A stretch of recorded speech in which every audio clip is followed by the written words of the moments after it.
Trina Chavillo. Thank you, Trina.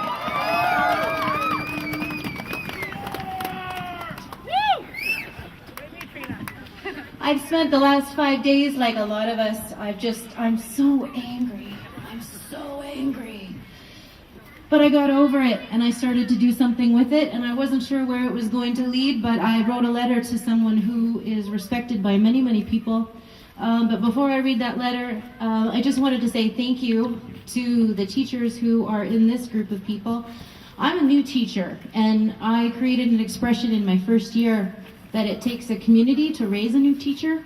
So to all my teachers here, from practicums to all the schools I've worked at, if you ever had a conversation with me and I looked at you blankly, it meant that I was thinking. And so thank you. Thank you very much, and I'd like to read this letter now. This is an open letter to the Right Honorable Stephen L. Point. He's a Lieutenant Governor of British Columbia. And I wrote it on Saturday when I was trying to write a song, and all my phrases ended in "uck." And so I decided to put my good education to use, and I sat and I wrote a letter. And I looked up how to address him, and the correct way is to say "Your Honor," and that's how my letter begins. It's regarding the education of our children and our grandchildren.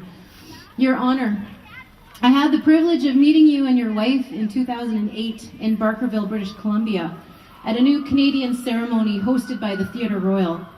It was a special day at the theatre, and I volunteered my time to manage the front of house for the swearing-in ceremony of 77 Canadians, people who wanted to be Canadian. I felt unexplainable pride unlocking the theatre doors that morning, and I felt such esteem for you and your wife as representatives of my province and country.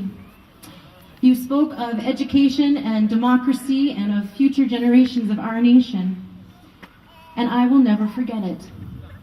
I certified as a British Columbia teacher later that year, and I started a new teaching career at 2 inner-city schools in my community. I continue to teach in one of those schools still, and I would like to share a bit of what being a teacher in my context is like, because we need your understanding and your help. In my classroom this year, 90% of the students are from First Nations or are Métis, like me.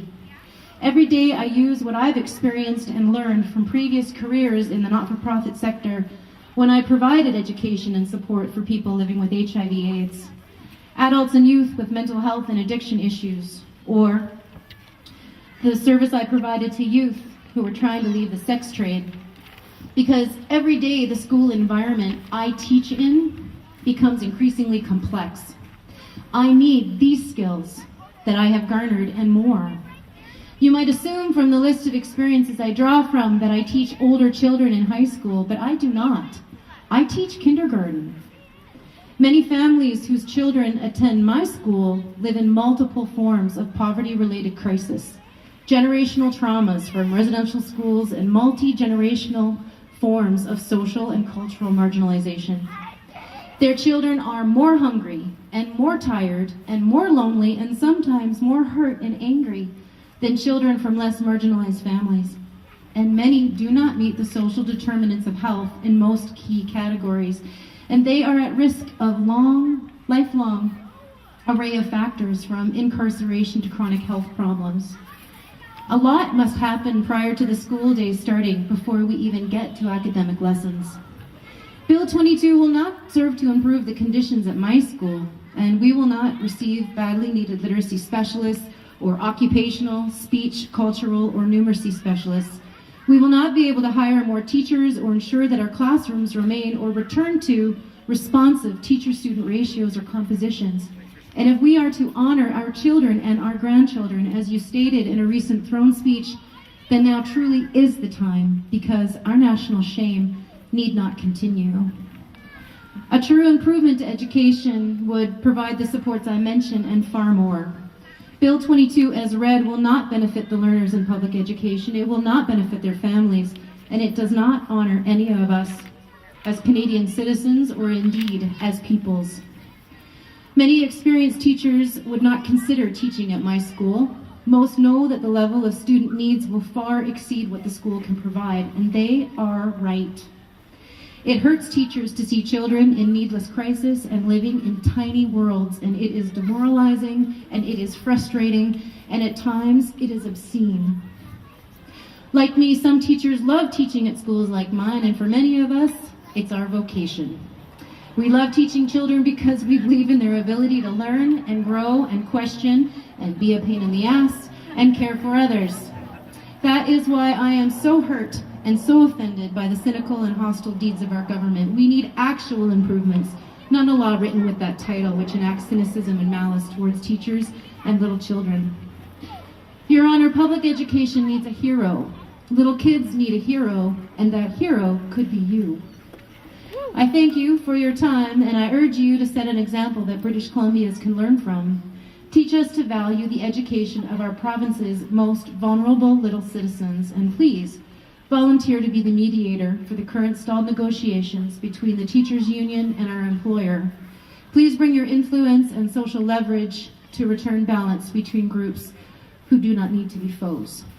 Written with respect and in peace, Trina Chavillon. Our kids will learn a lesson from this. From all of the members of the PEA, we are behind you all the way. I'm here on behalf of the Canadian Labour Congress in the role that I play with the Labour Council in this community. And so tonight I'd like to bring greetings to you from our executive at the Canadian Labour Congress, most especially the President, Ken Giorgetti, along with the 3.2 million workers that stand in support and solidarity with all union members that are out here tonight. This bill is draconian. It takes away the constitutional rights of the BCTF members, their right to free collective bargaining, the right to protest, and the right to strike. This bill removes any hope of finding a fair solution through mediation. Let's hope that all of our support and all of these gatherings that are happening all across the province send a strong message to this government. Welcome everyone tonight. I've never been prouder to be the President of Prince George than I am tonight. We had over 1,300 people on our walk this afternoon. We are the BCTF. We are this community. Together we're going to stand and we're going to face down Bill 22. We are at a crucial point in national history in British Columbia. This month coming after a decade of cuts. The government again attempts to violate our charter rights to free collective bargaining. We've learned that we cannot count on the protection of the courts as this government bashes teachers, parents, ignoring rulings of the Supreme Court of British Columbia. Shame!